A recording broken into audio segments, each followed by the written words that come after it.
Greetings, everybody. Welcome to another Dhamma meeting where we will discuss the Buddhist practices of charity, morality, and meditation. Everyone who is interested is welcome to join. We'll start with the first participant, which is Billy from Indonesia. Good evening, Ajahn. Today I don't have any questions. Thank you. Okay, Yogi from New York, you're next. Thank you, Ajahn. Cecilia is still, Felicia is still in Thailand. Yes. Okay. And you have any question? I just want to report my meditation. We made with everything's good. And also, I would like to thank you to you, your kindly and lovely for the Dhamma teaching. You're welcome. I hope you will feel happier and less dukkha, less suffering. Thank you, Ajahn. And also, on Friday, I will back to Malaysia and come back the end of the March and back to New York. Okay. You're visiting Felicia this time? Yes, I do. And also my mother in my country, Malaysia. Okay. Have a good trip. Thank you, Ajahn. Thank you. Okay. Next, Ricardo. Are you still in Thailand, Ricardo? Yes, we are venerable. Nice to see you again. And Yes. we are in Koh Samet right now and Okay. Vacationing right now. Okay. Happy. How's the beach? Nice? Nice, very nice. Yes. No, as nice as Wat Yang, but worldly matters. You have to have them both, right? Right. I have to take care of my wife. Good. Enjoy yourself. Thank you. You have any question or any comment you like to make? Yes. First of all, my deep gratitude for the kindness that you gave us at Wat Yang. We spent a beautiful time, precious time, learning, practicing. And today I was remembering the deers that came to my kuti late at night. They scared me the first time. But they were so friendly. And I was thinking that in a habitat where there is love and compassion to all beings, especially animals, they feel secure, they feel loved, and they are not afraid of human beings. So it's an example of how we can live together, right? So I want to thank you about that. Okay. And I'd like to ask you one question, if it's possible. And it's on the Dhamma, on the Buddha's teachings, he talks about the four elements, wind, fire, earth, and water. And we understand it right now intellectually, but have you found in your practice that these elements are really the, I don't know how to say, the form or the materials, the components, the real components of all the material things? They're the building blocks of everything that exists in the universe. Okay. Plus the the knowing element and the space element. Okay. But we can see the four, obviously, the four, the earth, water, fire, and wind. But the space element is emptiness there. You cannot really see it. And the knowing element is invisible to the human eyes. You have to see it through your meditation practice. Okay. So if you meditate, then you'll see the complete picture of the total the universe, the components of the universe. They are just made up of these 6 elements. Okay. And they keep interchanging with each other, forming and dissolving. They combine like our body. It's a combination of the 4 and plus the 5th element. The 5th, it doesn't combine in the body, but it connects to the body, the 5th element. But the 4, the water, earth, wind, and fire, they combine to produce the 32 parts of the body. You can think of it scientifically by using the scientific terminology: solid, liquid, gases, and heat. If you look at it that way, it's more like a chemical interaction. Right. That's all it is. The whole universe is just made up of these 6 building blocks. From the smallest, the tiniest insect to the biggest galactical stars, they are all made from either one or all of these elements. Okay. Like the sun, there will be no water element in the sun, but there'll be just the earth and the heat and the air element that produce the fire, the combustion. No water in the sun. It's all because of the heat that prevent the water to exist in the sun. But it is somewhere else. The water element is somewhere else. If it's not in the sun, it's in some other planet. Like our planet, we have lots of water. Right. So that's all there are to it. You and me are just elements. The real important element is the knowing element. This is the one that knows, that can perceive and can understand the other formation. Right. For scientific people, they can only see just the 5 elements, the 4, the wind, and the space element. They cannot see the knowing element.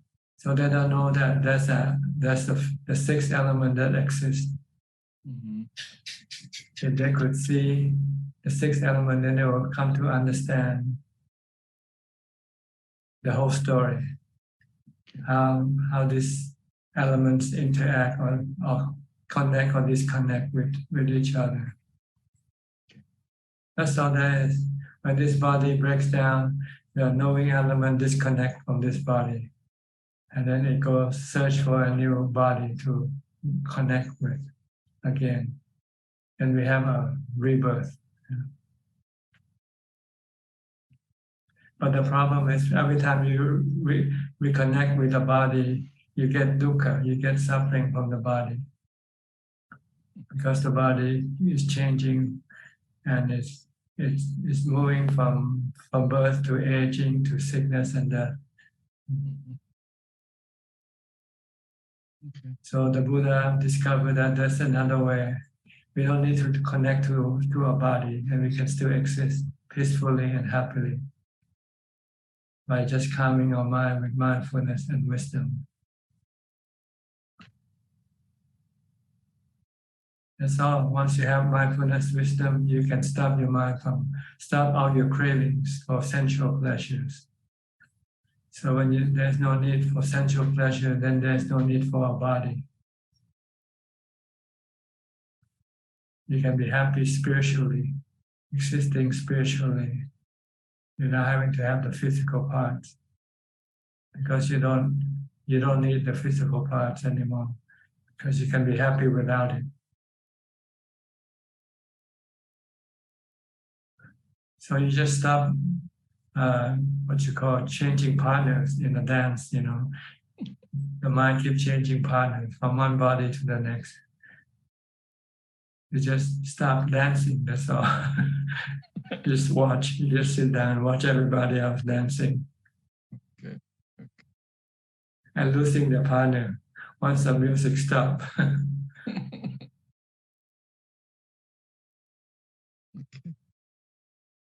That's all there is to it, you know.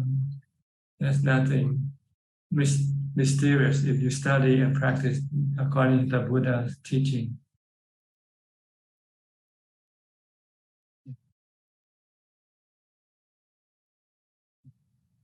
Okay, is this clear to you? Yes, fine. And so you have to tell your wife to stop searching for sensual pleasures and go back to the monastery. Okay. It's the cravings are pushing her toward these sensual pleasures. And she will gonna need a new body eventually when this body gets old and die. And she'll go reconnect with a new body again. And go after sensual pleasures again, like she's doing now. Again and again and again forever. Never stop. Until you meet an enlightened Buddha or his disciples who tell you to stop your craving and go meditate in the forest. Yes. I found these day that I need to go back to a forest. But there's an internal struggle. Your cravings don't want you to do it. Yeah. The defilement don't want you to do it. Keep pushing you back to sensual pleasure. It's true. But if you persist in developing your mindfulness and wisdom, you can eventually stop your craving. Then nothing will push you anymore. The Buddha said he discovered a house builder, the one that caused him to go build a new house, a new existence all the time. It's the cravings, the three cravings. True. You heard the Buddha said that in one of his talks, I think. He said, house builder, I have discovered you. I know who you are. So now I can get rid of you. So I don't need a new house anymore. Because every time I build a new house, the house keeps breaking down. Dukkha. Yeah, anicca, impermanent. No permanent physical house. There's only permanent spiritual house. The knowing element is a permanent spiritual house in itself. But we don't like to stay there. We want to keep running away from it. Because of our ignorance. Not knowing who we are and what is good for us.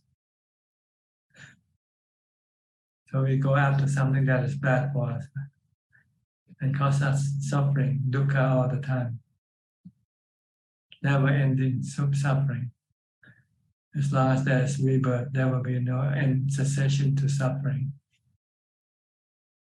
The cessation of suffering only occurs to those who doesn't take any rebirth.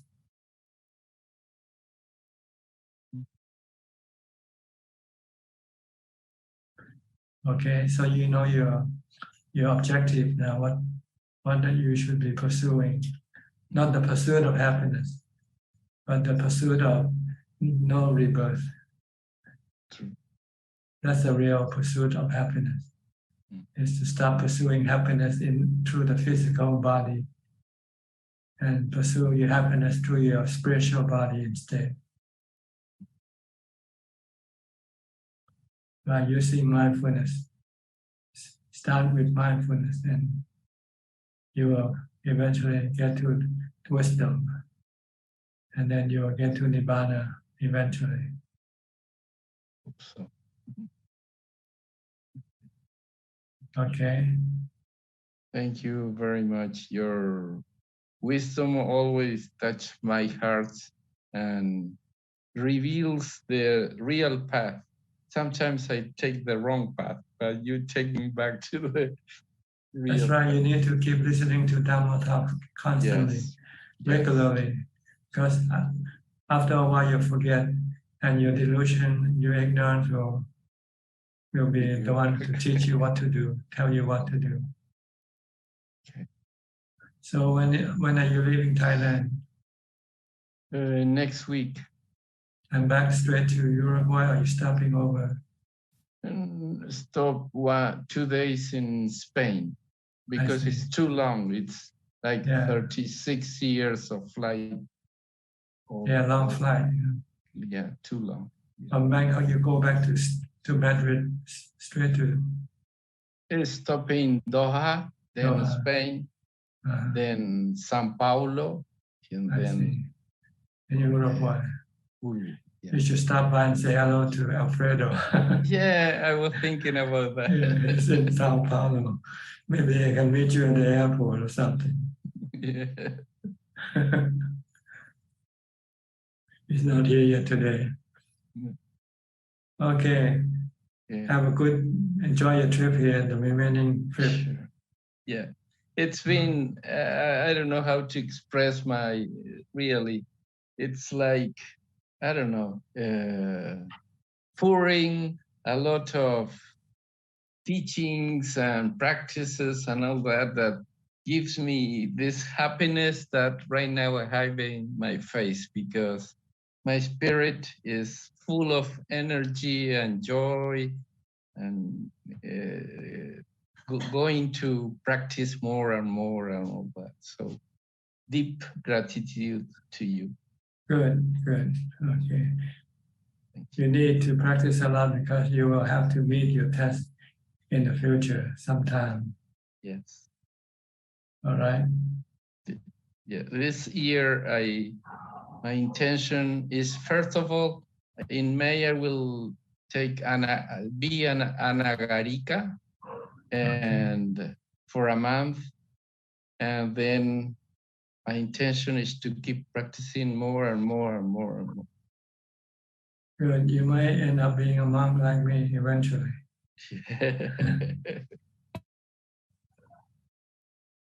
Okay. Thank you, Ajahn. All right. Thank you. Next, Kenneth, professor from Bio, Switzerland. Good afternoon, Thanajan. Thanajan, I would like to ask a question about the problem of having angry, unkind, or destructive thoughts about someone else. That's because you expected something from them, and then when you don't get them, then you get angry at them. So you should treat them like the weather, then you won't get angry at them, because you don't get angry at the weather. You just take what the weather gives you, right? Okay, so our anger comes from our disappointment, not being able to get what we expect from anything, really, people or things. When things don't go according to our ways, we get angry, we get unhappy, so we become angry. But if you just take things as they come, then you will not get angry. Yeah. Buddha said, try to take things as they come. Santosa. That's a Pali term, santosa. Be happy with what you have. Be thankful for what you get. Okay. Even the worst of things, because that's part of life. Life is not only sweet candies, there's also some bitterness. So we have to learn to take them both. Mm-hmm. Both sides now, see. There's a song in the 60s called Both Sides Now. I remember that one, yeah. Yeah. Because I find even if the contact with the other person is, even if it's very short, the thinking goes on and on and on afterwards. That's because of your memory of that person's your react and your automatic reaction to that person from your memory of that person, that perception. So you have to use mindfulness to stop your thought first, if you can. Just when you think and you know this is bad thought, then you should use the mantra to oppose it. Just keep reciting mantra or some short phrases like Buddhang Saranam Gacchami, Dhammang Saranam Gacchami. Just keep doing this for a while, and then your bad thought will eventually stop. Yeah. And then if you want to, then you study the nature of that person. Look at that person that is just like a work of nature. Work of nature is something that we cannot control or force it to be anything we want, So eventually we'll just accept that person for what he or she is and don't expect anything more than that. Okay. Yeah, I find also the carryover of this becomes really a hindrance to the practice, because it's like the hindrance. Yeah, become a hindrance because you have anger every time you think of somebody that you don't like. Yeah. So the formula is to use loving kindness, is to forgive and forget if you can. Yeah. But if you cannot forget, then you have to use mantra to forget, to stop it from remembering. Okay. And then use wisdom to look at that everything is like there are natural phenomena in which we cannot force or control. Sometimes we can, sometimes we cannot. So just take them for what it is, what they are. Take things as they are. Okay. But you need strong mindfulness, because right now, when your mindfulness is not strong, your reaction becomes stronger.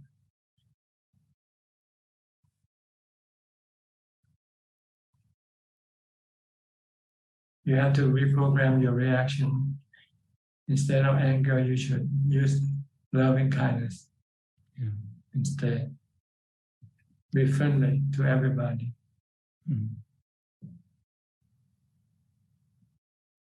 Okay. Okay.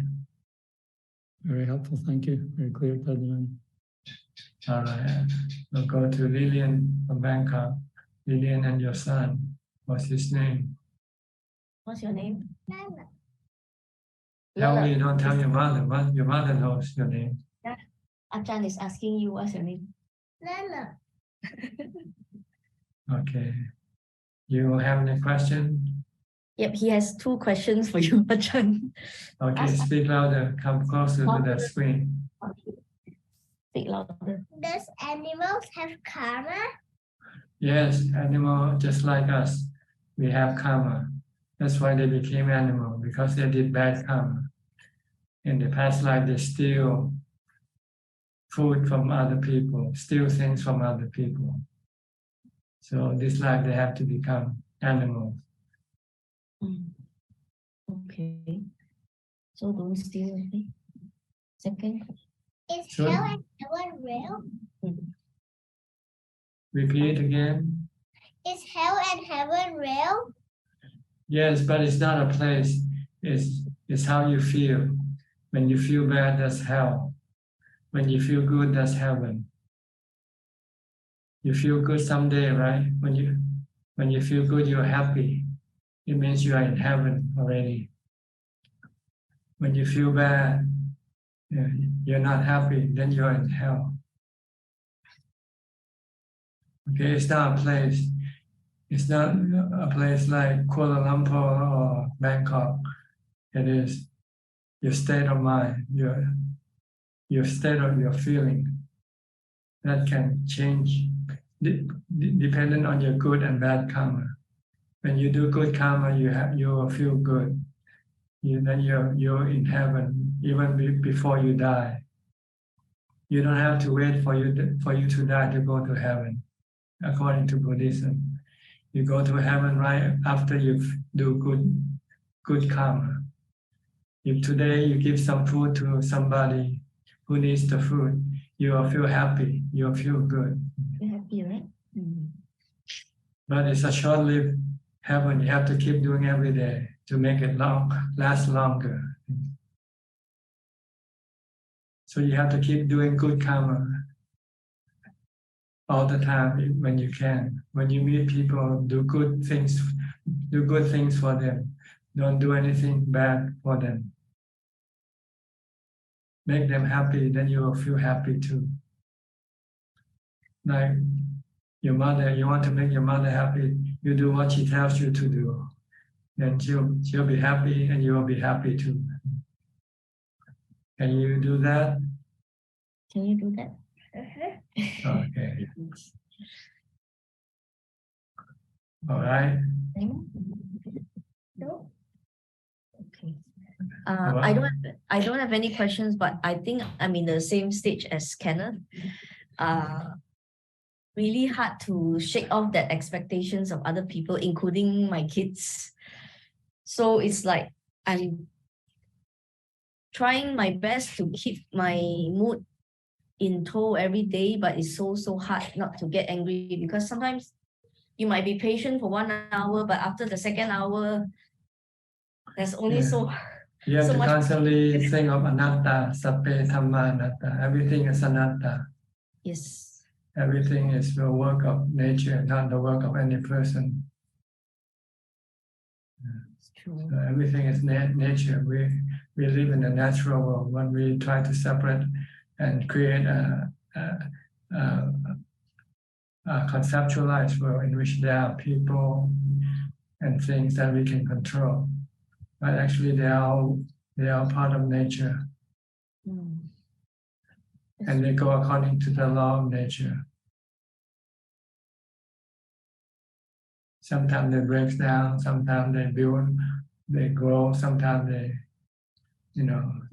they fall apart. This is how nature works.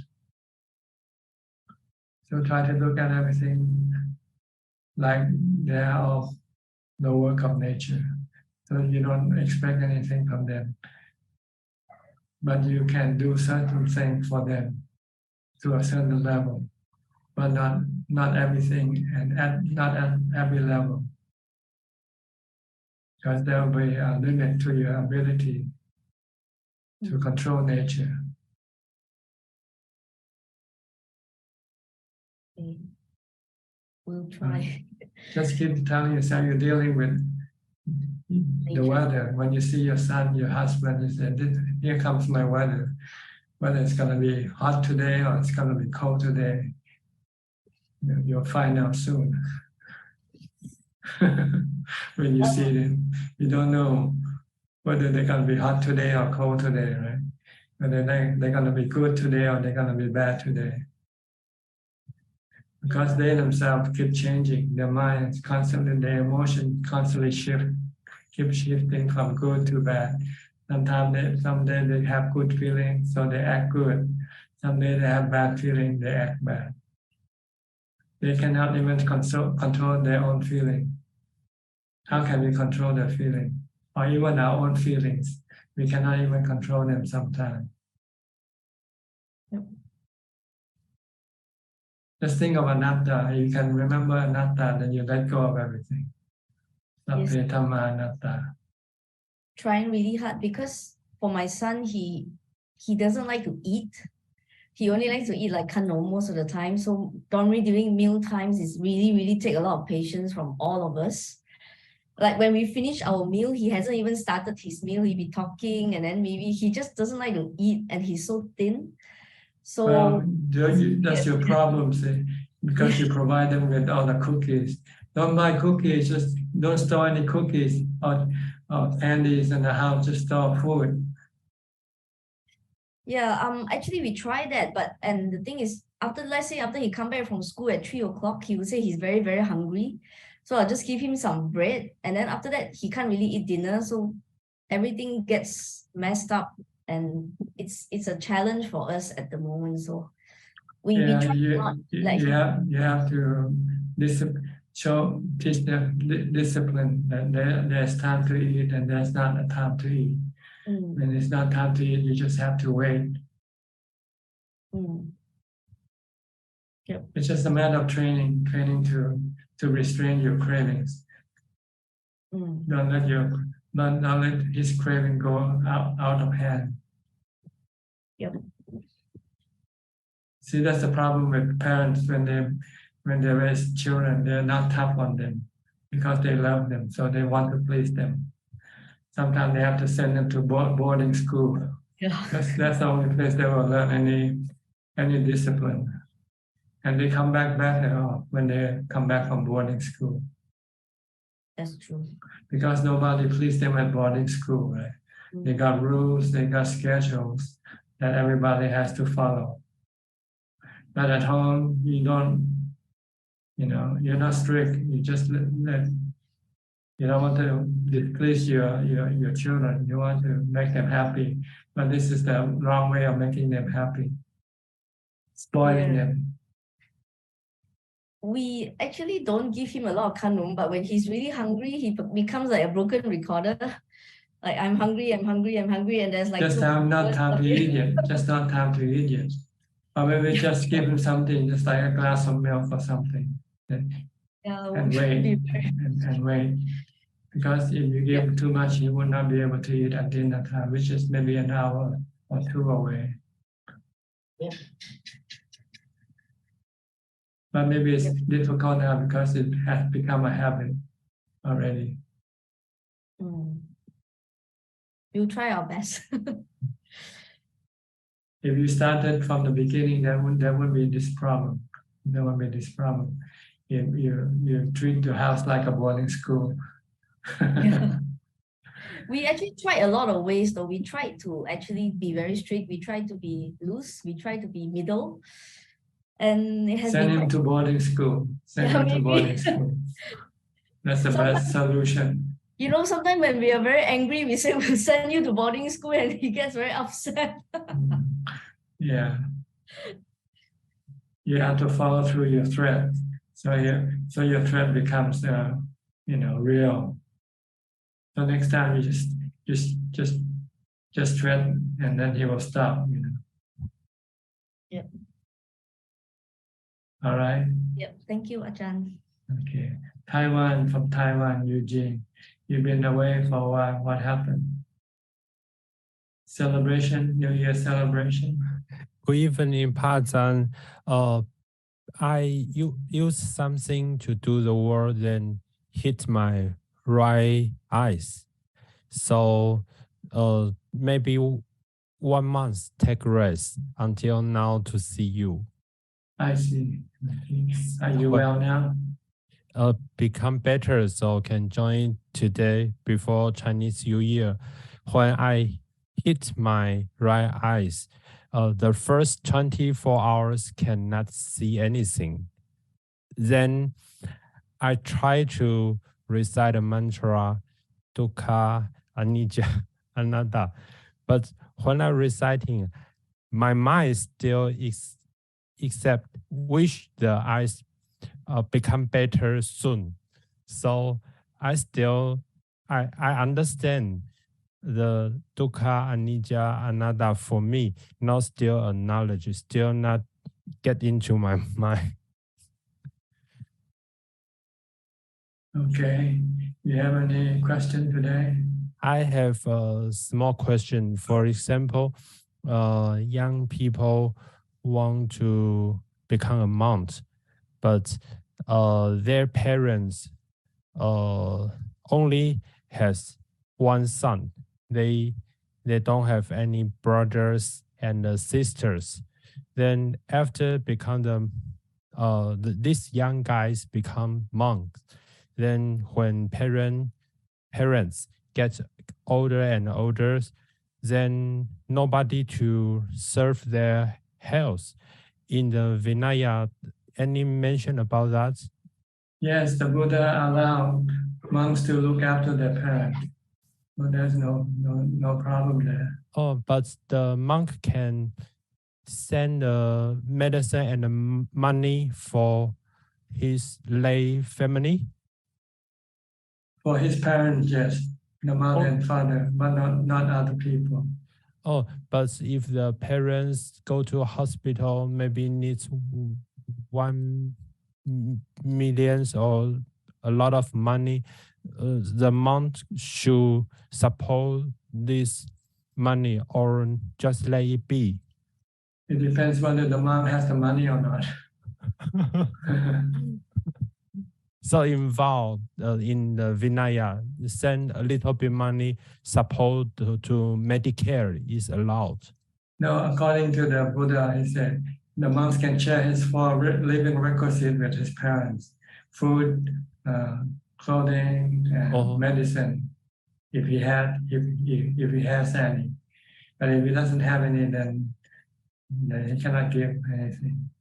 Oh, I see. So still see what this month he have. If he have a good karma to get a lot of money to support family, only can give the father and the mother. Yes, and only on the necessity of life, nothing luxury like an automobile or a house or something luxurious. Oh, so something basic for maintaining life. So operation and the wheelchair is allowed, but luxury things cannot. Yes, if it's medicine for taking care of the body, yes. So can pay a nurse stay at home to take care of the monk's parents or not? Well, see, it depends on the monk's financial status, which usually I don't think he can afford that, because monks are not supposed to have any money. Monk only get just the things for use, like food in the morning and a place to stay. If a parent doesn't have a place to stay, sometimes they can come and stay in the monastery. Oh, really? If that's the last resort, if there's no other place for them to go. But they have to follow the rules of the monastery also. They have to get up at 4 o'clock in the morning. They have to meditate. I see. They just don't come here and stay in the monastery as an old home people. That's not the case. They have to be 8 preceptor, for instance, if they stay in the monastery. Oh, so if the monk's parents want to stay in the monastery, it must receive the vows. They have to practice. They have to study the Buddha's teaching, not just living off the food of the monastery. I see. No time Mahaprabhu took his mother and live in the monastery, but she has to become a Machi. He looked after her until she died. So if the parents different religions, I think it's impossible, right? Well, there are ways that you can manage. Your parents can save money, because when they have the money, they don't need the son to look after them. I see. Because sometimes what happens if the son dies? Then how they gonna do? What they gonna do? So they cannot rely on the son, solely on the son. They have to have other alternatives also. Or what if the son decides to go and live with his wife instead, looking after the parents? What they gonna do? I see. I think these are just excuses that your defilement is trying to put in front of you to prevent you from becoming a monk. That's all. So if the Buddha left the palace and he became a monk. Oh yes. So in China, some different religions they say Buddha is not a good husband and not a good son because he's a good monk. See? Yes. You cannot be both. You cannot be a good mom and a good husband at the same time. Because it's samsara. Okay. Okay, I understand. Thank you. All right. Naomi, you're next. From Toronto. Hello. Hello. Yeah, go ahead. Okay. So I find my practice is improving very gradually, and I can maintain some calm throughout the day. And on the days that I'm focused on my practice, I can get into some partial samadhi that's very pleasant and good, but it takes so much effort to stay there. I feel I can't maintain that effort all the time. And so because of that, my practice goes up and down all the time, just because I can't keep up the same effort all the time. You have to continue when you come out meditation, you continue to develop mindfulness. Then eventually you will be able to stay longer inside and easier to get inside. And even when you come outside, you will feel much calmer, and that will last longer. But you have to have continuous mindfulness. So when you come out of meditation, continue with your focus on your body or on your mantra. Don't let your mind run wild, as if there's nothing to restrain it. You have to constantly restrain your thoughts. Only allow it to think only on the essential things. Don't allow it to go daydreaming or fantasizing.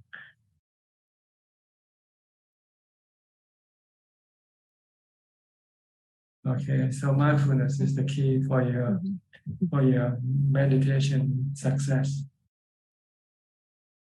You have to do it all the time, from the time you get up to the time you go to sleep. You have to focus on something, either on a mantra or on your body movement. Then your mind cannot be going wild, becoming restless or agitated.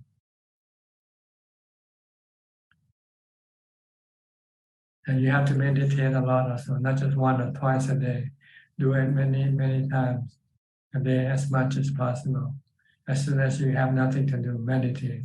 As soon as you got nothing to do, meditate. Don't do anything else. Don't watch YouTube.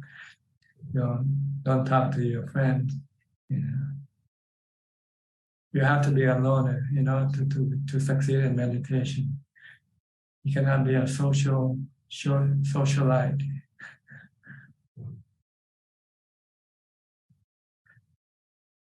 Leave all your friends behind.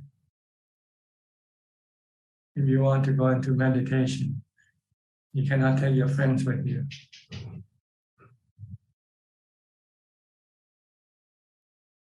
Okay. Okay, yes, Ajahn. Thank you. I saw your sister on the second day when she came, the first day when she came to the monastery. Yeah. Did you know she already shaved her head? Yeah. Yeah. And also Kunju sent me some pictures also. Yeah. Very determined, huh? Yes. She is. I think she's doing well, I'm sure. Oh, good. Okay, you said something else? I have one more question. I like to contemplate on emptiness sometimes when I'm thinking about things. I think it's really helpful. And is my picture? It's okay, no, go ahead, I can still hear you. Okay. So I'm actually wondering if contemplating on emptiness, I feel like it contains the 3 characteristics, the anicca, anatta, dukkha. And especially so if you contemplate on the emptiness of the body and feelings, I'm wondering if that's one way to enter the stream to attain to Sotapan eventually. No, I think the word emptiness here really means no self. There's no self in anything. Everything is like nature, work of nature. This is what it means by emptiness. They are all work of nature. You cannot control, not under your control. The goal is to stop you from trying to control everything, control your body. Like trying to prevent your body from getting sick, for instance. Stop getting old. This is something that you cannot do. So that's more the purpose of contemplating on emptiness. Emptiness is the emptiness of a self. There is no self. It's just a natural phenomenon. Everything, the body is a natural phenomenon. Feelings are natural phenomena, and they keep changing like the weather. Sometimes you have good feelings, sometimes you have bad feelings, sometimes you have neutral feelings. They just keep changing back and forth depending on causes, things that produce these feelings.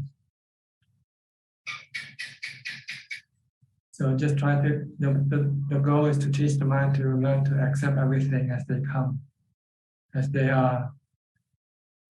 Not emptiness like space. I don't think that's not what you want to do. Yeah, no, that's what I mean. I think like sort of imagining everything just like bubbles, like popping, just like it's nothing, there's nothing, like, you know, thinking about the body or work or anything just like it's nothing, there's nothing there. It's it'll just change into and dissolve into nothing. That's right. They're not like bubbles. They are like mirages. Yeah. They are there. They are real, but they don't last. Like they're like smoke.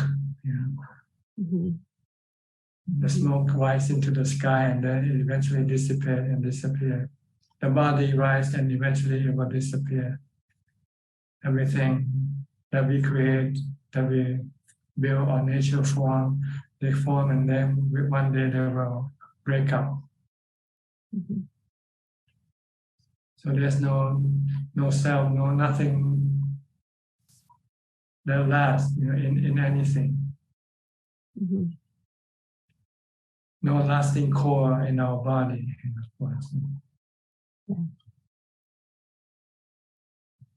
Yeah, I guess emptiness is really just another way of talking about anicca, anatta. Is that really? It's just right, or? Yeah, when you contemplate on things as empty, that's you really mean empty of a self. Okay.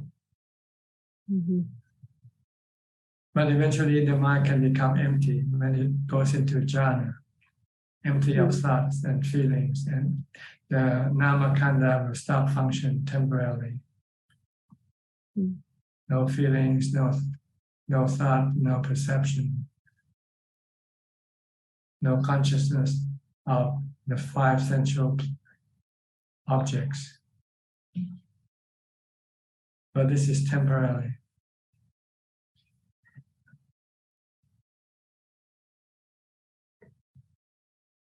And nibbana is permanent. When you don't have all these things, the mind becomes just merely knowing.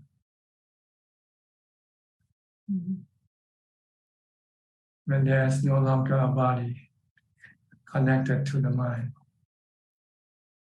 then all the nama khandha will have no purpose.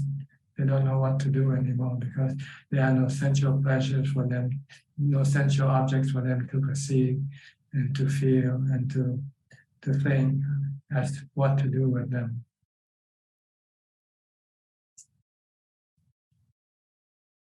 But that's the result of our contemplating of the three characteristics of existence. To let go of our attachment, clinging, our desire for them. We should leave them alone. Don't have any desire for them to be or not to be, to last or not to last. It's up to them, not for us to say. The body is gonna last, 10 years, 20 years, 30 years, it's not for us to say or expect. Because if we do, we can become sad, we can become miserable, unhappy.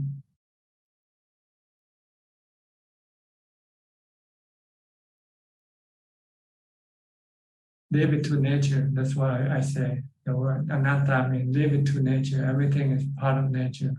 Nature will be the one to decide what happened to your body, to my body, when it will break up, when it will no longer exist. What we can do is assist nature. Right now we can do by trying to maintain this body to continue on existing. And one day nature will say, no longer, you cannot do it anymore. Then you will have to accept that. That's why we should contemplate on getting sick and die also a lot, to prepare the mind to be ready for this to happen and not to have any reaction to it. Have acceptance, no denial. Denial can cause you stress, cause you suffering. If you accept, then there will be no suffering. Your mind will become peaceful.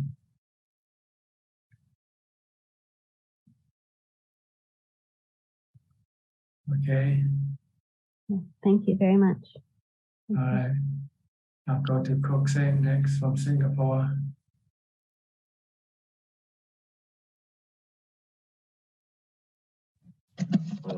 Good evening, Ajahn. I have no questions at the moment. Thank you, Ajahn. Okay, Kwan Liman from Malaysia.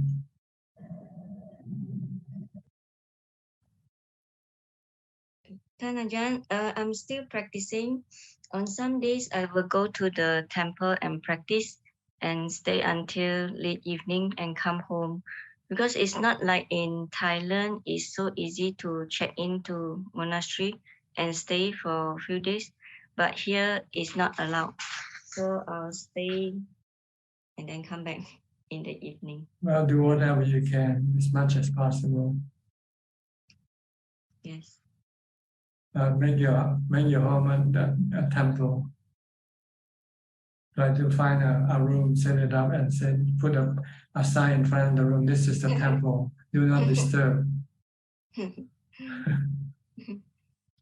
then lock yourself up in the room. And just practice sitting and standing meditation in the room. You ever try that? Just sit on a chair and meditate, and when you feel tired, stand up and meditate. And after you feel tired from standing, sit again. Just doing these two positions. Then you don't need to go to a temple if you can have a quiet room to yourself. Yes, I have a quiet room by myself. Then you can do that. Just do these two postures: standing and sitting. Standing and sitting. And you don't have to use a full lotus posture. Just sit on a comfortable chair. You don't want to discipline your body. You just want to discipline your mind.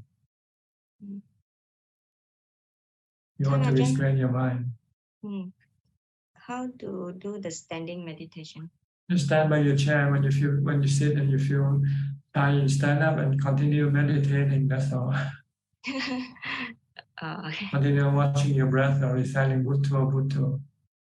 And when you feel tired standing, sit down and do the same thing again. Yeah. I can also do walking meditation outside the... No, we don't want you to move. Just want to stay fixed in one spot. Oh, okay. Because your craving wants to move around. So it wants you to move the body around. Yes. This is just a occasional practice, not all the time. Normal practice you can change. You can change your sitting to walking to standing to lying down. But on this special occasion, you just want to do just these two positions, sitting and standing. For how long? It depends. as long as possible. You have say you go to the temple for one day. When you do it one day in your room, then you don't need to go to the temple. You can meditate in the room, in your house. Yeah. Okay. I'll try. This is to restrain your cravings with mindfulness and meditation. Not allowing your cravings to do anything, not to watch anything, to listen to anything, even Dhamma. You don't want to use anything external. Because every day I still think of going to Wat Yan. That's also cravings. Sometimes it can come in the disguise of going to the temple, and it actually wants to get out of the house. Okay. If you can somehow manage to sit and stand in your room for as many hours as possible, maybe your mind can become calm and feel there's no need to go anywhere. Okay. Once you can stop your cravings. Yes, because I always think I want to go to the temple, I want to go to the monastery and practice, and I have to go out from the house. Yeah. So you can see things and hear things different from what you see in your house. Your mind craves for sensual objects all the time. So it finds excuse to get out. No, I want to get out to the temple, not get out to... Yeah, but on the way to the temple, you'll see things and hear things. In the temple also, I will find a place and do walking or sitting meditation. So when I'm tired, I will sweep the floor, sweep the leaf around the Bodhi tree. Yeah. Because your mind is still restless. It has to move the body around. Yes. So if you restrain it by not allowing to move the body around, then if you can do that, then you have a strong mindfulness. Okay. Yeah. All the things that you want to do, they are just excuses for your craving. Your craving doesn't want to be still. Your mind doesn't want to be still. It wants to keep moving. But our goal is to stop the mind. We want to still the mind. So this is a good excuse not to go to.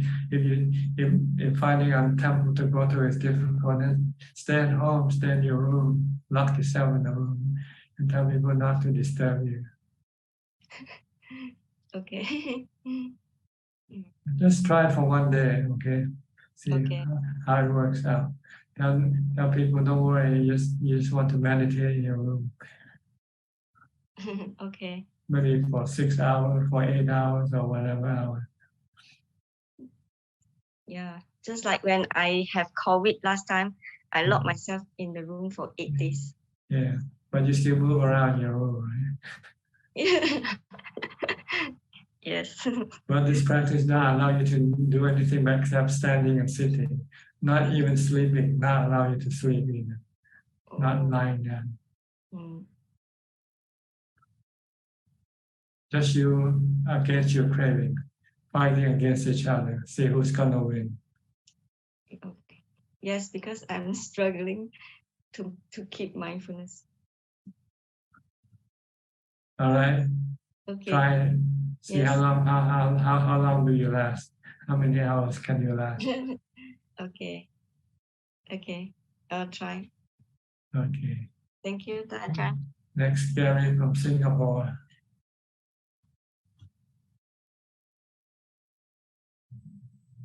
Good evening, Ajahn. Yeah, I think I also would like to take on the only month challenge of practicing in my room for certain amount of time, standing, sitting only. Yeah. Yes, you want to try that? Yeah, I want to do. Yeah, see how it works. Yeah. You can do mantra, you can chant, you can watch your breath, you can recite the 32 parts of the body. But no Dhamma. No reading, no listening. Okay. Nothing external. Everything has to come from your mind itself.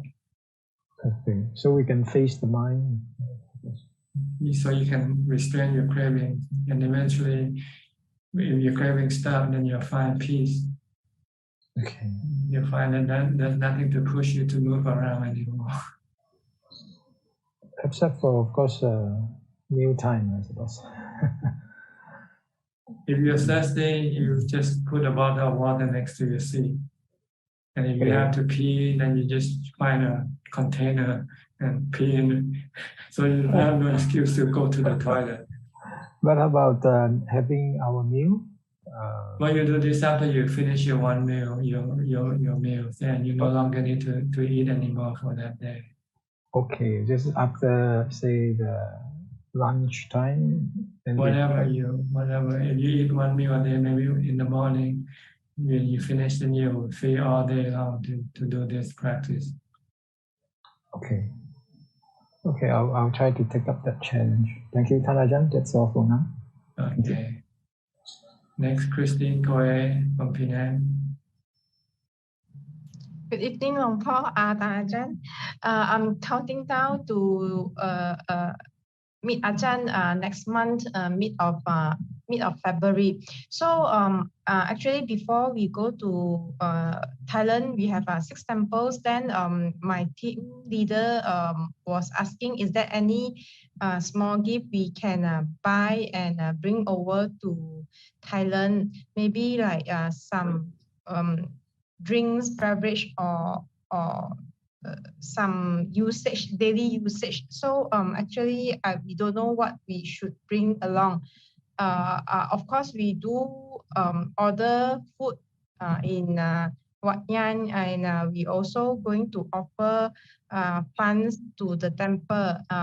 Don't know, Tan Ajahn, any advice? That's enough already. Don't have to, just bring yourself and your mindfulness with him. Okay. Don't carry too much stuff.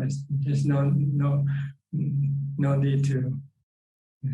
If you want anything, you can buy in Thailand when you get here.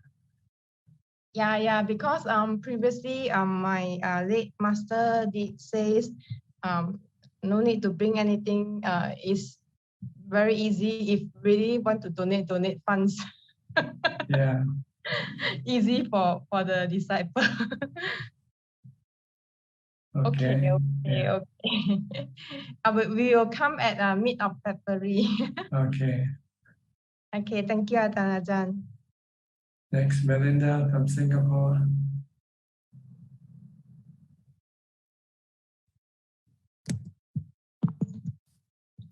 No questions for now. Listening in. Okay. Thank you. Yen So also from Penang.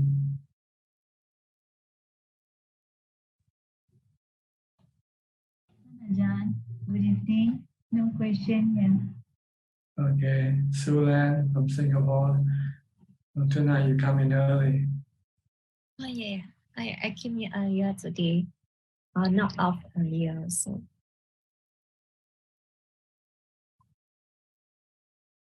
So you have any questions? No questions.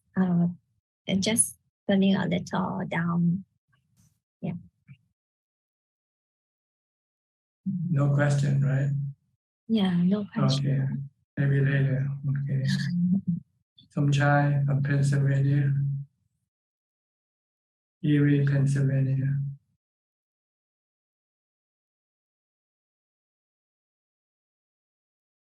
You have to unmute your microphone first. Mute the microphone. Okay. Good evening, Ajahn.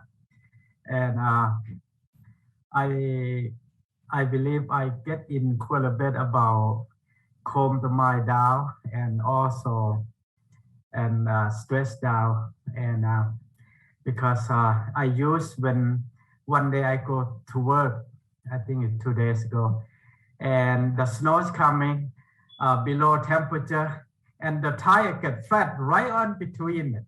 So I started thinking about you calm down. Remember Ajahn tell you about this. You calm down first before you smash everything. So after that, I remember I have the membership on the service side road. So I call them, they come to help. So the good thing I still put in myself. Other that is, I probably didn't know that, but this is a benefit of I got it.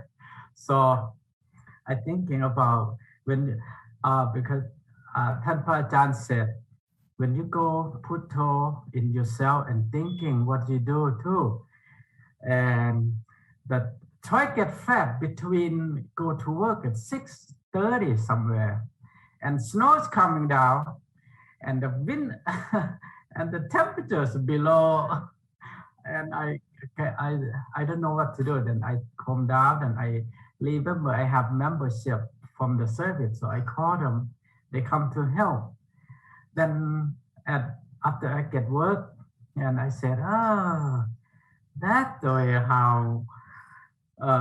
how this thing works. I said, so I just thinking all the way with you all the time about that. So I like one person said, gradually get in about calm mind down, and if you're not stressed or you not get bad temper too much, you will get this pretty well, I think. So I just thinking about that. But yeah, you'll live longer if you have no stress. So as I very glad and happy what I can get 1 or 2 words. I still I still meditate.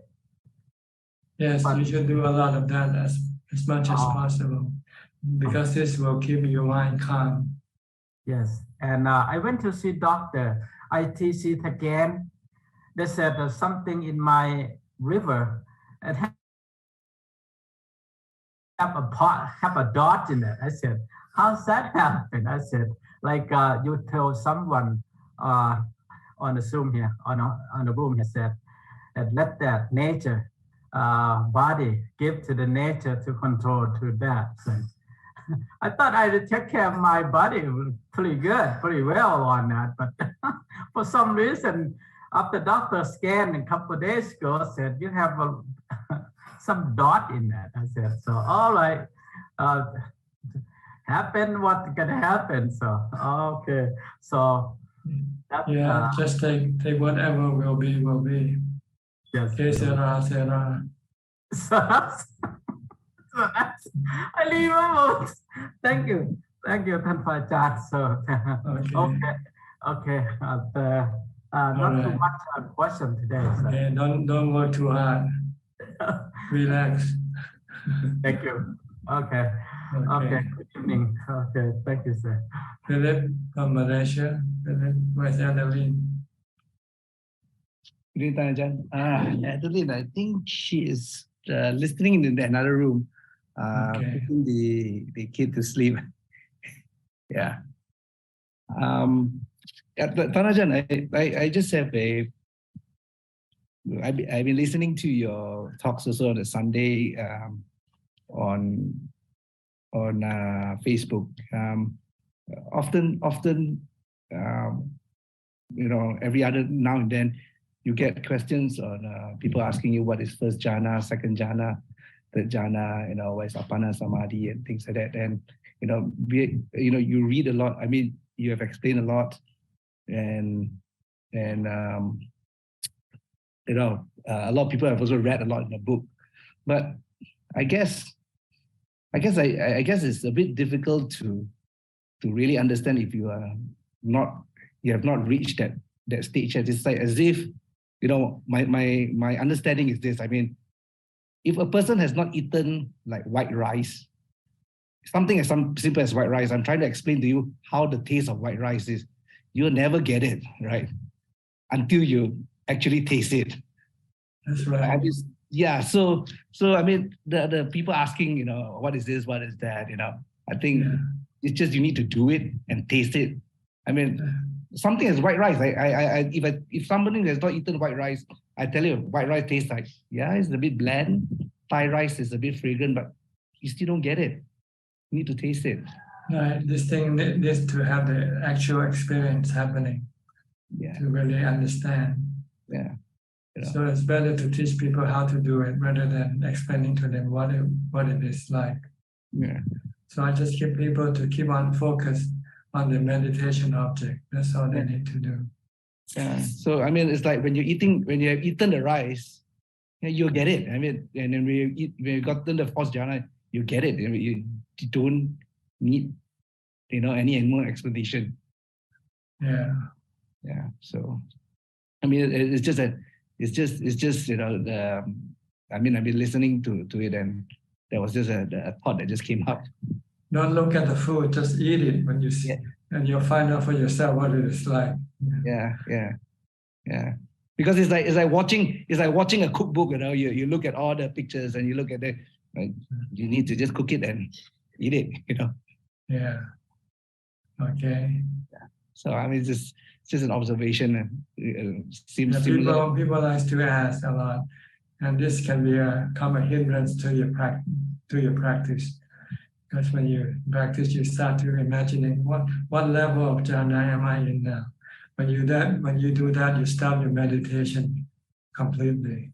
You're not meditating anymore. One more question on meditation. Ajahn, if you do the mantra meditation, usually I do the breath. At times when if I cannot get settled down, I'll use a mantra or use to chant. After probably a long period of time, is it a loss of mindfulness, or it happens that the mind just drops off the chanting or drops off the mantra? You say, I'm not going to do this anymore. I just want to be quiet. It just cease to exist. Even though you try to nudge it along to say Buddha, Buddha, Buddha, you say, that's enough. It means your mind wants to be calmer. Yes. Yeah. So it's your mind wants to be still. Okay. So it happens, right? It happens. Yes, right? yes. So it happens. If you don't want to recite, then you keep watching your breath instead. And so don't let your mind think about anything. Even if it doesn't want to recite anymore, if you watch the breath disappears. It just wants to be in that moment, sitting there. So it just knows everything. It just knows everything. So it's just calming, not calming. I mean, it just settles down. Yes, and as long as it doesn't think, then it's okay. But as soon as you start to think, you have to stop it again. Okay. The goal is to stop thinking. Okay. Then your mind can become still, peaceful, and happy. Okay. Okay. All right. Go to Diana from Wales. Been away for a few weeks. Greetings, Ajahn. Yes, I'm back. I notice when I'm focusing on the breath on the tip of my nose, the sensation becomes really intense. It's really like almost like a pain, like a strong sensation. Does that happen sometimes? Maybe because your mind is still tense. When your mind is being forced to restrain, it will react by being tense. Yeah. And it can start feel some kind of a feeling of pressure or some parts of your body. Sometimes you feel there's an ache in your head or something. But these are all the mind's reaction to being forced to be still. So don't pay any attention, don't worry. It will go away after you finish your meditation. Or when your mind becomes calmer, it will disappear by itself.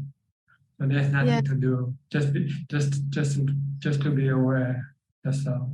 That it is one of the consequences of meditating. And at night, when my mind is busy, sometimes I use Buddha. and then go on to my breath to help me go to sleep. Is that wrong to use it there? Yes, because one of the reasons you could go to sleep because you keep thinking. You're thinking a lot. I find it really helpful. It helps So me sleep. you can strain your thoughts by using Bhutto or watching your breath. And that sort of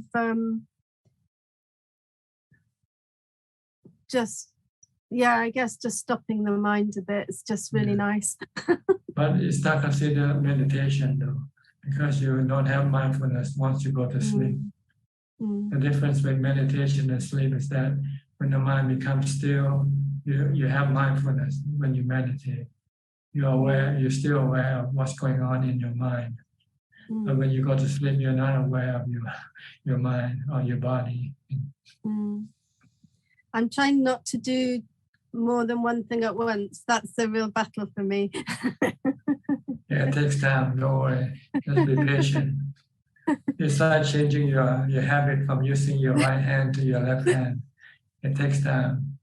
Yeah, but I do feel calmer most of the time. Yeah, thank you. Okay, you're welcome. Rebecca Alfredo from Sao Paulo.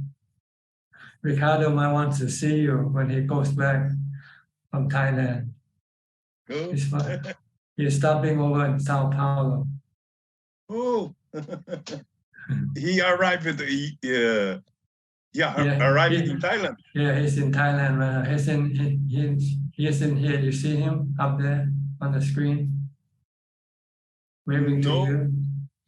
No, I know met him. I'm here. See? Neither. Can you see him now? He waves to you. No, I don't see him.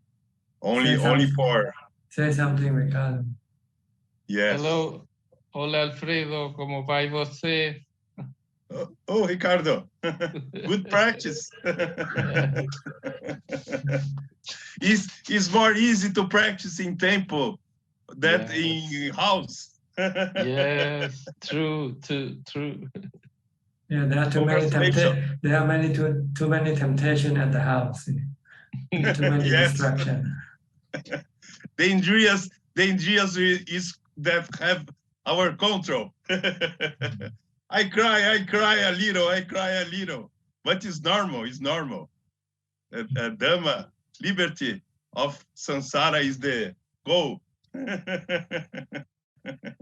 Ricardo, pay attention Anapanasati, body, Vedana, mind, and Dhammas.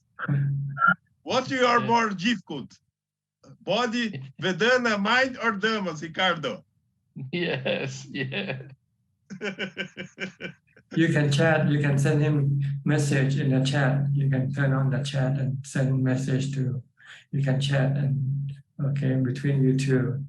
Okay. Oh, yes. Oh, but in Anapanasati,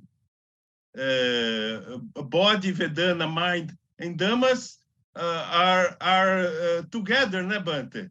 He goes together. Vedana sensations is more usual. No, it's more common, né, Bante? But mind is meditation, is samadhi, né?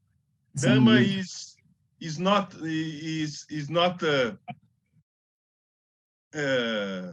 climbing, né? He comes together, né, Bante? What comes together, the mind, body? Body, Vedana, mind, and Dhammas. For such patanas. Patanas. What do you mean by patanas? Sati patanas. Satipatthana. Yes. The body, feeling, and the mind. And the Dhammas. And the Dhamma, yes. Yes, he came together, né, Bante? They're always working together, but you don't see it that way. See, right now you have the body, you have the mind, you have the feeling, and you have the Dhamma. See? But we don't see it. We see people and things instead. We see picture, we see, things we like to eat, things we like to see. So we don't see these four things. Yes. So we have to come back and study these four things separately.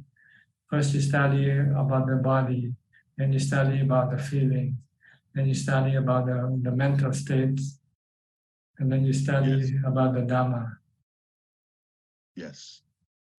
And Samadhi supporting all, né, Bante? Yes, if you have no Samadhi, your mind will not be able to do this study. Your mind will be pulled away by your defilement to go after sensual objects. Yes. Yes. Okay.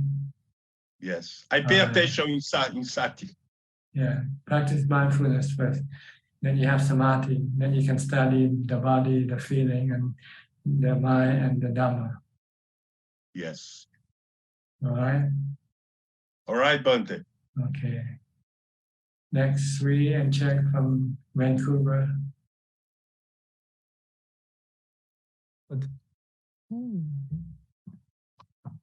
Hello, Ajahn. Okay.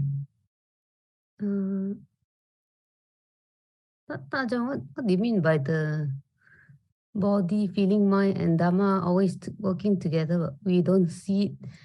We only see people and things. Right, because we keep looking outside, we don't look inside the mind. See?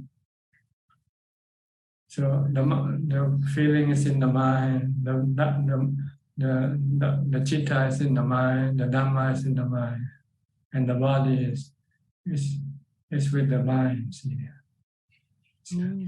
But we don't look at these four things. We look at the other things instead.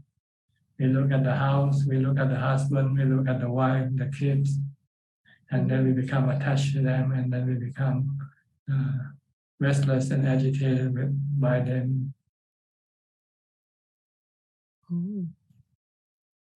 We don't look at the body as such.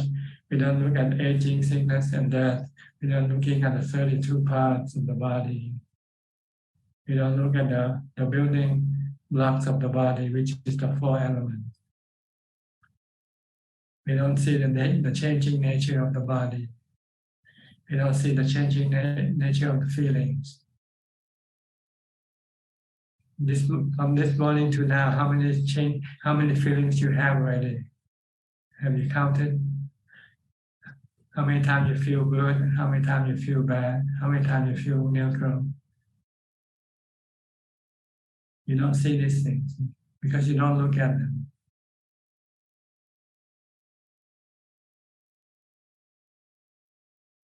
In mindfulness, you bring your mind back inside to where all these things happen, in the mind.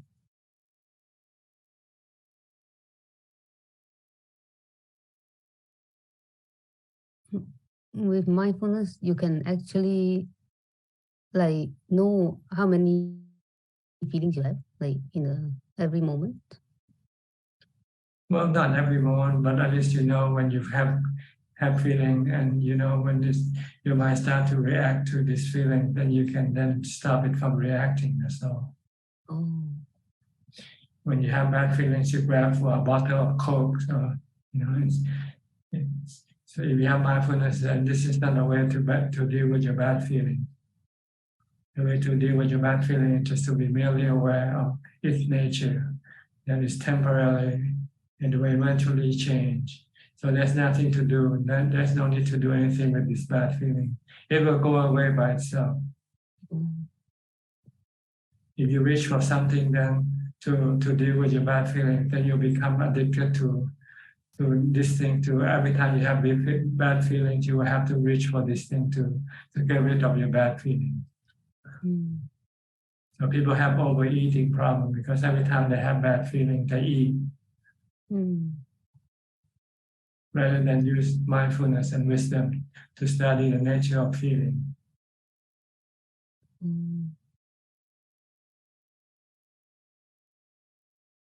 Okay. Ajahn, I did the research on the fertilized and unfertilized eggs that we discussed last. Yeah, okay. What happened? I didn't know hen will lay eggs anyways. Like even if they don't mate with a rooster. So they're two so in the commercialized hens they don't have rooster to so there's no fertility in the eggs.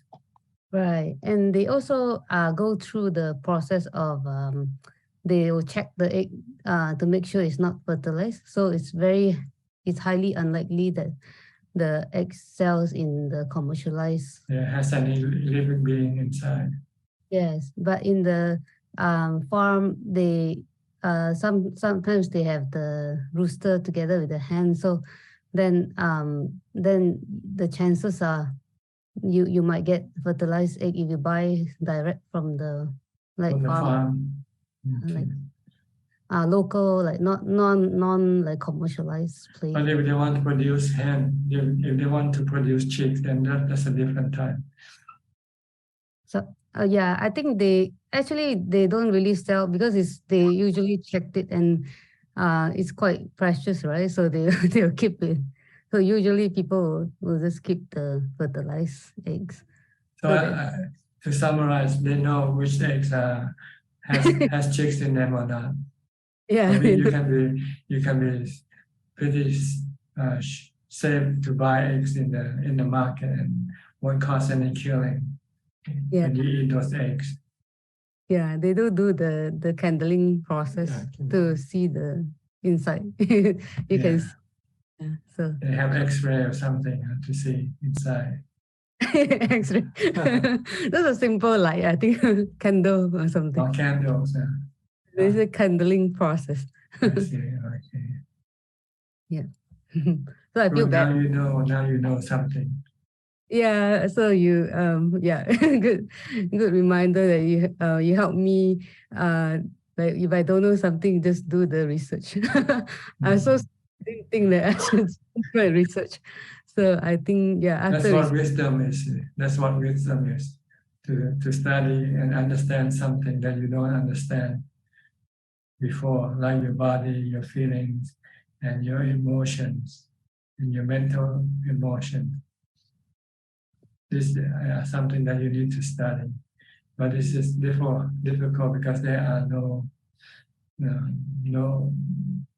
You have to do it yourself. Nobody else can do it for you. We can teach you how to do it, but you have to do it yourself. You need the tool. You have to develop the tool yourself, and the tool to use is mindfulness.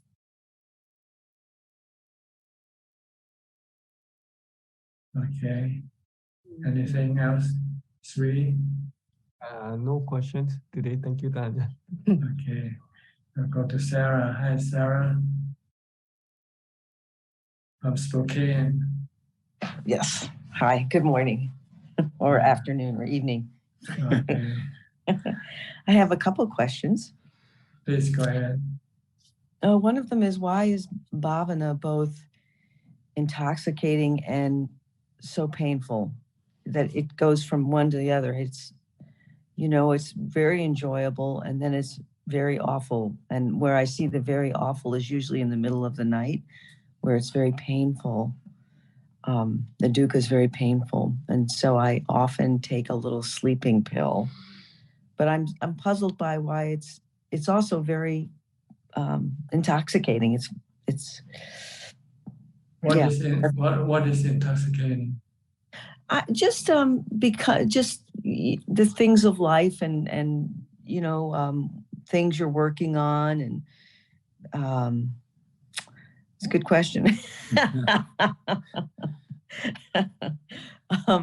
I don't know, the thing that keeps me, the little engine that keeps me going every day, and with planning and taking care of things that I've started, and it's fun. And then it seems to bite me back in the middle of the night. Because they give you pleasure, that's why you go after them. They're essential pleasures, but they also can be problematic because they sometimes are not under your control. When things do not come under your control, you can become stressful. or worry? Yeah, a lot of them are, you know, I'm a writer, so they don't seem like sensual pleasure, but it is a kind of pleasure. Yes, maybe mental pleasures. Yeah. Yeah. Besides the sensual objects, you also can enjoy your thought as a form of pleasure also, when you think of something pleasurable to you. Very much. But they are also impermanent, and sometimes they cannot give you the pleasure that you want. And that's when you will get stress or sadness from not being able to get pleasure from your thoughts. Yeah, that's what it is. They turn into they turn into something of the hell realm sometimes at night. The thoughts are, there's too many, it's too fast, and I lose all pleasure. That's right. So it's better to get pleasure from stopping your thoughts. Because if you can stop your thought, you have another type of pleasure called peace. Peace and contentment. Yeah. So that's one question I also have about striking the balance between, and in meditation, between directing your attention and not being too controlling, you know. Yeah. Yes, eventually you will learn that there are things that you can control and there are things that you cannot control. Mm. So when you run into the situation in which you cannot control things, then you just have to let it be, let them be. But if you can control things, continue on controlling them. But you know that this is also not long-lasting. Sooner or later it will be uncontrollable sooner or later, sometime in the future. But do we try to cultivate that control by directing attention in meditation, right? Yes, because if you can control or you know how to deal with them, then there will be no stress. Know when to stop controlling them. Know when to stop. The point is to know when to stop controlling. Huh. Our problem is we cannot stop controlling. Once we have this habit of controlling things, we want to continue controlling them all the time. Yeah. And one day we're gonna come into a situation where we cannot control, and that's when we become stressful because we still want to control them. Yeah. Yeah. So you have to learn to let go, and meditation is a way of letting go. When you meditate, you leave everything alone and enter into the cave of your mind. Leave the body, leave the thought, leave everything alone, temporarily. Aren't you trying to keep your attention in a particular meditation object, though? That's the goal for you to let go. See, when you focus on your meditation object, then you forget about everything else. I see. If you don't, then your mind is still running around toward all the objects that you like to think about. But if you force your mind to be focused on just one object, then it cannot think about other objects, other things. Then when they are not in your mind, then it's like, you know, out of mind, out of sight, out of mind. So they won't create you any problem, even if there are things that you cannot control, such as your body. One day when you get sick, you cannot control it, right? You cannot tell it to get well right away. Yeah. But at least you can forget about this sickness by meditating. So you won't be stressful with the sickness of the body, because you can forget about it temporarily and stop your desire to control your body. It's your desire to control the body that causes you the stress, not the sickness. Once you stop your desire to control your body and accept the body for what it is, then you will have no stress, except the sickness. I'm pretty good with that. It's wanting to control the mind, which is very stressful to me. The only way to control the mind is to stop it. But you can do this only temporarily by reciting, focus on something else. Focus on your breath, focus on what you do, for instance. If you're walking, just keep watching your walking. If you're running, doing things, just keep focused on what you're doing. Then you cannot think about other things. Okay. But I mean, if you can still think, it means you're not focused on your body. Yeah. When you start, you might still keep your thought might still keep thinking because you are not yet fully focused on your body. But if you become more focused, then the thought will be less and less, and eventually it will stop when you become fully focused with your body. Mm. Yeah, I can see that. That's true. That's true. Okay. Or if you're focused on something, like when sometimes you focus on your work, you forget about everything else. Yes. Sometimes you would forget about eating, because if you're so immersed with your work, you forget about time for you to eat sometimes. Yeah. I'm much happier if I keep a part of my mindfulness stays with my body. I'm much happier. Yeah. Yeah. Okay. Thank you very much, Ajahn. Practice mindfulness is the key to control your mind, to prevent it from creating stress. Yeah. Okay, how's your son? He's good. He just taught a 3-day retreat. I see. In Seattle. Between Seattle and Portland.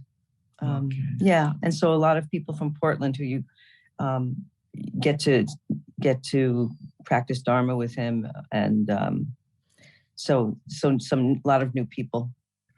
There's no other Ajahn Chah's tradition monastery around that area. Huh? Well, Portland, and out Pacific Hermitage with Ajahn Sudanto, and out, yeah. But they don't hold retreats there, and so he was at a retreat center. I see. Okay. Yeah. I think people want to learn to meditate. Yeah, and he taught the Anapanasati in a way he was very happy with. He's been working on that, how to convey that well. Good. Happy for him. Thank you, Ajahn. Okay. Next, Alvin Lee from Malaysia. Good evening, Ajahn. I don't have any question, just listening. Okay, Bruce Lee from Indonesia.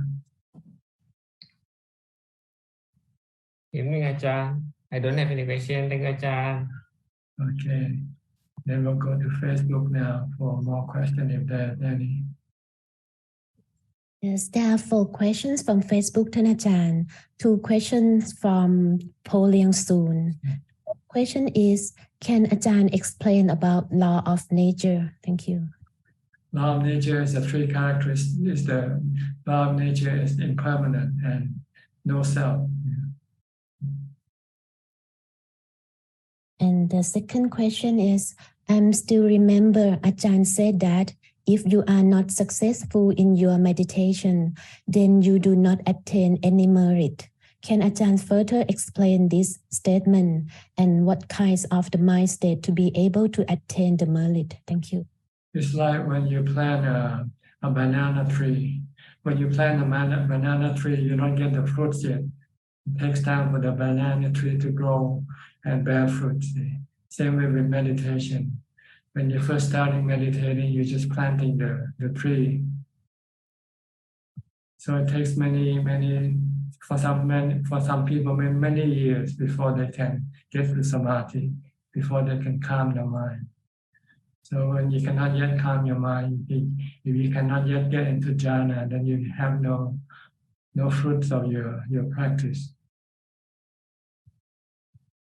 And 2 questions from Metta Vandana. The first question is, Ajahn, good morning. I usually meditate at one place when I wake up in the morning. On my bed, I can do it for a long time. Do you think it is a kind of attachment? Thank you. Maybe it's more of a convenient. As long as you can get the result from your practice, it doesn't matter where. And the second question from Metta Vandana is, please explain about Dhamma Osot. I read this term in your book, My Way. It means Dhamma medicine. See, when we get sick, both the body and the mind also gets sick with the body. And you cannot use the medicine of the body to fix the sickness of the mind. So you need to use the Dhamma medicine. And the Dhamma medicine is the mindfulness and wisdom. Because when your body gets sick, your mind becomes stressful, become restless, agitated, and become miserable with the sickness of your body. You can, when you take medicine, you only cure the body sickness, but your mind will not be cured. You have to use mindfulness to calm your mind, calm your restlessness and agitation or the stress by either using mindfulness to calm it, get into jhana, for instance, or if you already have some jhana, you can use wisdom to teach the mind to let go of the body. That you cannot control your body.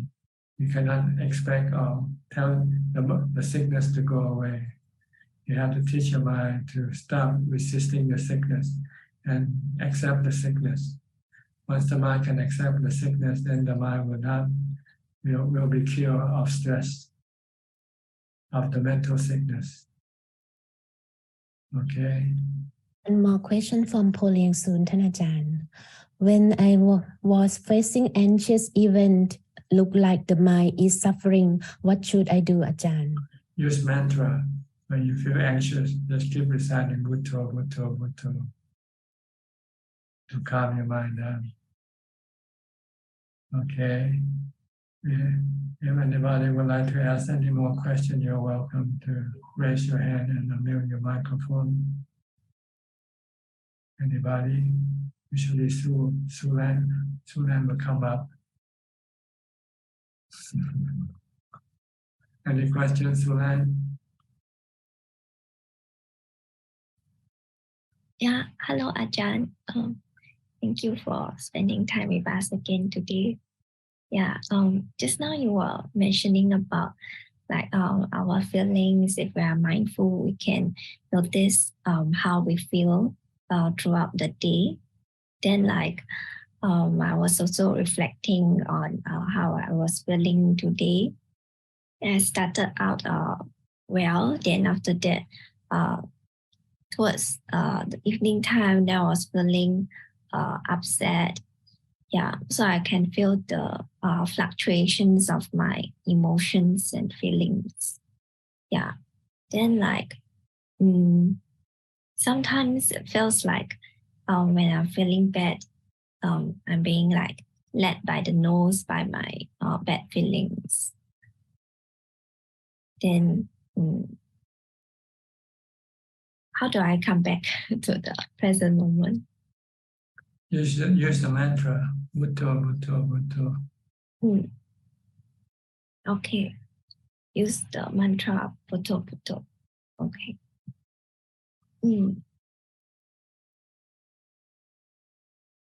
Okay. Okay. Yeah, okay. Anybody else? Thank you, Ajahn. Taiwan, Eugene. Pazan, I have a question. Many years ago, in Chinese Buddhism temples, Mechi do the shamatha meditations, and one time she was maybe in a samadhi for many hours. Then other people were wondering, is this old Mechi die or not? So touch the Mechi. Then this Mechi just dokzai, how to say that?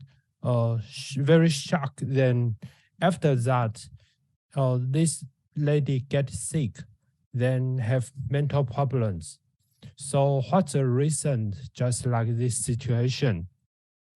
Oh, I don't know. I'm not there. I'm not a doctor, so I cannot tell you this.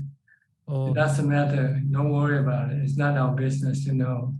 Oh, So all you need to know is about yourself, really. That's more important. So I just want to ask, if someone get into the meditations for several hours, we should be careful don't to touch or let these people get out the samadhi, right? Well, we should not disturb people when they meditate. Yes, that's definitely true. Okay. So how to protect ourselves before we do the meditation? We should ask one Dhamma friend, don't let any people bother us until we finish our meditation, right? Well, normally when you meditate alone, so you don't need to tell anybody. Because nobody will know that you meditate. So it still have some danger if someone bother our samadhi or meditation?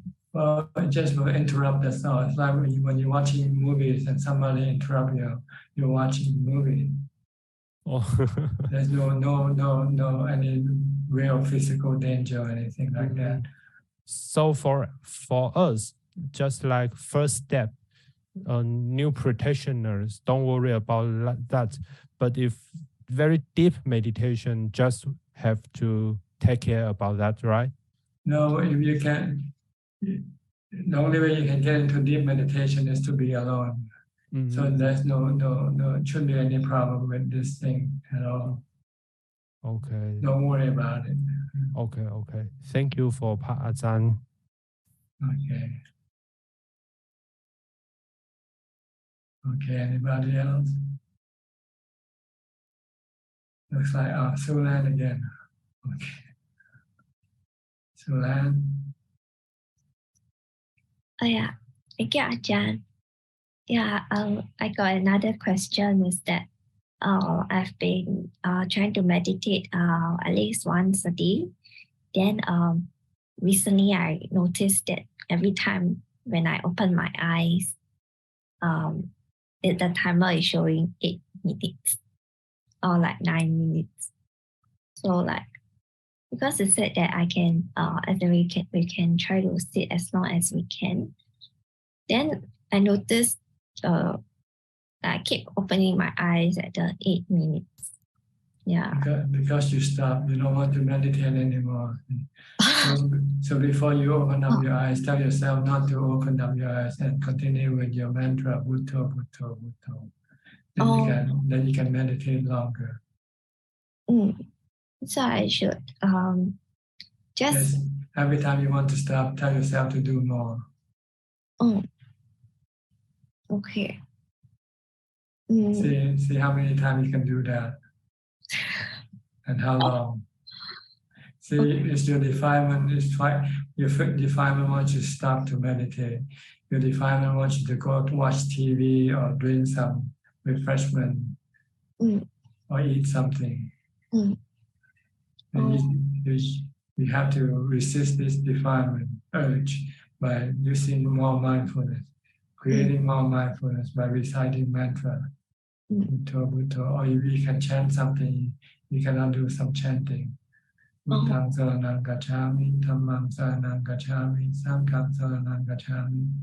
Keep doing this repeatedly for a while. Then your urge to stop will disappear temporarily, and you can continue on meditating. Okay. So when I cannot, I feel like opening my eyes. Then you have to stop. You have to resist this urge. Resist it. This is the way to move forward. See? Don't give in to your urge. Don't give in to your desire to stop. You say, no, I don't want to stop. I want to continue. Okay. So you keep your mind busy by using mantra, Bhutto, Bhutto, or by chanting. Okay. Okay. Then after a while, your urge might disappear, and then you can continue sitting for a longer time. And when the next urge come again, then you resist it again by reciting mantra, do some chanting again. Okay. So I'll just switch from noticing the breath to chant Yes. when I feel like I cannot continue anymore. Yes. It means you're running out of gas, running out of mindfulness. If you drive the automobile, you have to stop at a gas station to fill up before you can drive further. Okay. So every time you feel like to stop meditating, it means you run out of mindfulness. So you have to generate more mindfulness by reciting mantra or chanting. And when you have enough mindfulness to stop your desire to stop, then you can come back and watch your breath again. Okay. Or you can continue with your chanting or your as long as long as possible. Okay. You might be able to sit and chant for 1 hour or 2 hours. If you enjoy chanting. Okay. Yeah. Then even in daily life, when we are feeling bored and want to watch TV, then we should also resist it and just do chanting. Yes. Then after a while, you'll forget about what you want to drink or what to eat. Okay. Yeah. Okay. Let me try and then I update you again. Okay. Yeah. Thank you, Ajahn. Okay, good luck. You have more questions from Facebook? Yes, one more question from Dean Swan. Dear Thanajan, what is the best way to deal with the Anusaya Kilesa? Are there different approaches or methods to handle this? It seemed to be endlessly bubbling up in deeper meditation for the past years. Will it eventually come to an end? Thank you, Thanajan. Yes, you need stronger mindfulness and wisdom to be able to get rid of the deeper defilement that is deeply embedded in the mind. So as you advance in your practice of mindfulness and wisdom, you will eventually be able to get rid of all types of defilements. Okay. All right, I think maybe that's about it for now, unless somebody else would like to ask any more questions. Okay, nobody. So thank you for your participation in this meeting. I hope it is beneficial for you and help you advance in your practice. And in the meantime, please stay safe, stay mindful, and keep on practicing. And if all goes well, I'll see you again at the same time next week. Thank you and goodbye. สาธุเจ้าค่ะ Thank you, Tan. สาธุค่ะ Bye bye. Everyone. Good luck. Bye-bye, everyone. Bye bye. Good night. Thank you, Kun Amin. Thank you, Tia. Bye bye. Bye bye. Good night. Good night, everyone. Bye-bye. Bye bye. Bye. Bye-bye. Thank you. Bye bye. Bye. Okay.